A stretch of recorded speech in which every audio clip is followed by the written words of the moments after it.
పక్కా పథకం ప్రకారమే తమ ఇంటిపై దాడి జరిగిందన్నారు అంబటి రాంబాబు కుమార్తె మౌనిక. ఎమ్మెల్యే గల్లా మాధవి దగ్గరుండి రెచ్చగొట్టి దాడులకు ప్రోత్సహించారని ఆరోపించారామె. మాధవి రెచ్చగొట్టిన వీడియోలు కూడా ఉన్నాయన్నారు. కేంద్ర మంత్రి పెమ్మసాని చంద్రశేఖర్ దాడికి ముందే సినిమా చూపిస్తామని హెచ్చరించారని అన్నారు. తనపై అసభ్యంగా మాట్లాడిన వాళ్లను ఉద్దేశించే తాను మాట్లాడానని తన తండ్రి స్పష్టంగా చెప్పారని అన్నారు. చంద్రబాబును ఉద్దేశించి మాట్లాడలేదని అన్నారు. దాడిపై ఫిర్యాదు చేస్తామంటున్న అంబటి కుమార్తె మౌనికతో మా ప్రతినిధి రామారావు ఫేస్ టు ఫేస్ ఇప్పుడు చూద్దాం. మాజీ మంత్రి అంబటి రాంబాబు ఇంటిపై ఆఫీస్పై జరిగినటువంటి దాడి ఏదైతే ఉందో అది రాష్ట్ర వ్యాప్తంగా సంచలనం సృష్టించింది. అయితే ప్రధానంగా కూటమి నేతలు ఏదైతే ఉందో సీఎం చంద్రబాబుపై ఏదైతే అంబటి రాంబాబు అనుచిత వ్యాఖ్యలు చేశారని కూడా వాళ్ళు ఈ దాడికి పాల్పడటం జరిగింది. అసలు ఏం జరిగింది, ఆ దాడికి సంబంధించి మనతో మాట్లాడటానికి అంబటి రాంబాబు కుమార్తె మౌనికున్నారు. మేడం చెప్పండి, అసలు అంటే ఇప్పుడు మీ ఇంటిపై దాడి జరిగింది, రాంబాబు గారు అనుచితంగా వ్యాఖ్యలు చేశారని కూడా వాళ్ళు చెప్పారు. సో అసలు ఏంటి, అంటే ఏం జరిగింది? అంటే ఆ రోజు మార్నింగ్ దర్శనానికి వెళ్ళారు. వెంకటేశ్వర స్వామిని దర్శించుకొని తిరుపతి లడ్డు ఇష్యూ గురించి జరుగుతున్న ఈ కాంట్రవర్సీ కానీ ఆ గొడవలో దర్శించుకుని తిరిగి వస్తుంటే ఆ దారిలో మూకుమ్మడిగా దాడి చేయడం జరిగిందండి. అసలు అంటే ఒక రాజకీయమైనటువంటి ప్రోగ్రామ్కి ఆయన వెళ్ళలేదు, కేవలం దర్శించుకోవడానికి వెళ్ళారు. బట్ వీళ్ళు ముందుగానే ప్లాన్డ్గా అక్కడ రాడ్లు కర్రలు అన్ని పట్టుకొని ఆయన మీద దాడి చేస్తూ చాలా అబ్యూజివ్ లాంగ్వేజ్ యూజ్ చేసి ఆయన మీద దాడి చేశారు. ఆయన రెచ్చగొట్టడం జరిగింది, ఒక పదజాలం ఉపయోగించి, అశ్లీలమైన పదజాలం ఉపయోగించి ఆయన రెచ్చగొట్టడం జరిగింది.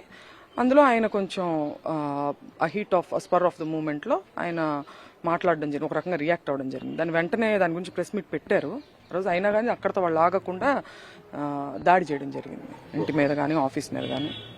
సో అంటే ఇప్పుడు చంద్రబాబు గురించి మాట్లాడతా కొంత అబ్యూజువల్ లాంగ్వేజ్ మాట్లాడారు. మీ దగ్గరికి అంబటి ఏదైతే మీ ఇంటి దగ్గరికి కూడా ఎమ్మెల్యే గల్లా మాధవ్ వీళ్ళు కూడా వచ్చారు, మాట్లాడారు, క్షమాపణ చెప్పాలని చెప్పినప్పటికి కూడా సో ఇది జరిగింది అంటున్నారు. మీరేమంటారు?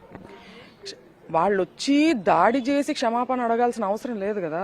ముందుగానే ఆయన ప్రెస్ మీట్ పెట్టి నేను అలా ఉండాల్సింది కాదు, నేను అన్నది చంద్రబాబు నాయుడు గారిని కాదు అని క్లారిటీ ఆల్రెడీ ఇచ్చారు. అయినా దాడి చేశారంటే ఏంటి?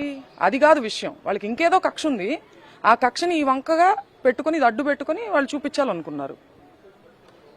అంటే ఆల్రెడీ ఫ్లెక్సీలకు సంబంధించి చూసుకున్నట్లయితే చెప్పారు ముందుగానే 24 గంటల్లో ఫ్లెక్సీ తొలగించాలి, లేకపోతే నేనే తొలగిస్తానని కూడా మీ ఫాదర్ రాంబాబు చెప్పారు. సో అందుకనే వాళ్ళు వచ్చారని అనుకోవచ్చు.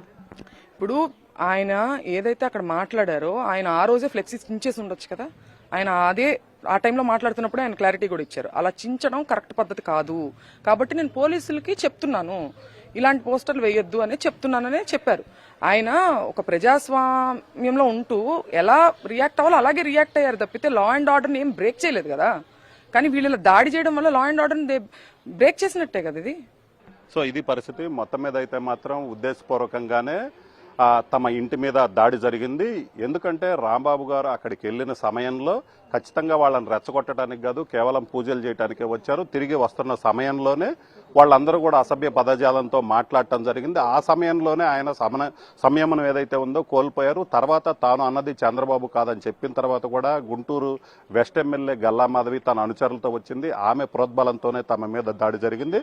సో దీనికి సంబంధించి అయితే మాత్రం ఖచ్చితంగా ప్రీ ప్లాన్డ్గా జరిగినటువంటి దాడే ఇదని కూడా క్లియర్ గా చెప్తున్నారు. దానికి కారణం కూడా ఎందుకంటే పెమ్మసాని మాట్లాడటం కావచ్చు, గల్లా మాధవి ఇక్కడికి రావటం కావచ్చు, ఈ రెండు చూసుకున్నట్లయితే ప్రీ ప్లాన్డ్ గానే తమ ఇంటి మీద దాడి జరిగిందని చెప్తున్నారు. అలాగనే ఈ దాడికి సంబంధించి ఖచ్చితంగా పోలీసులకి ఫిర్యాదు చేస్తామని కూడా చెప్తున్నారు. కెమెరామెన్ నాగరాజ్తో రామారావు, ఎన్టీవీ, గుంటూరు జిల్లా.